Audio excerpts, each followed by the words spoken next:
So Mike, tell me some more about communication. Can you give me some examples of kind of how you do that in action?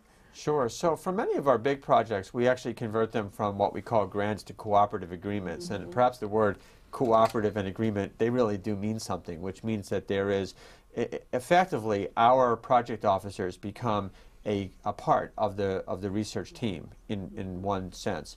So that means, for example, that there may be frequent conference calls involving the steering committee or various other committees, and our project officers are on those calls on a regular basis.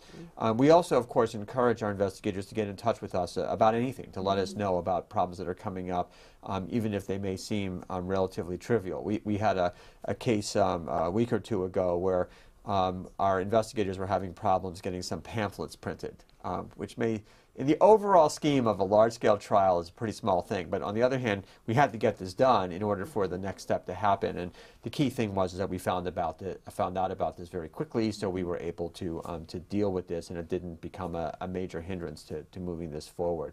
So I think the key point is we have fixed methods of communication, which includes conference calls, meetings, progress reports, and then we have informal modes of communication, which includes emails as well as ad hoc phone calls, and of course we encourage both. Great. And how about you, Barbara? Very similar. Our grants are not called cooperative agreements, but they very much are, and we encourage our program officers to work very closely with our grantees. And I think it's so important to stress the importance of the communication, and the way that happens is by building really good, honest relationships with the grantees. We're their advocates. We are not their watchdogs, and we will do everything to have them be successful because it's to their benefit and to ours for them to be successful. So we start from the very beginning and try to create opportunities for those relationships to be built between program officers and the grantees. So how does that start? Like, do you have an initial meeting or something with the grantee? We do. When we release a request for proposals and fund a number of grants together for an initiative or a program, we will often start with a grantee meeting.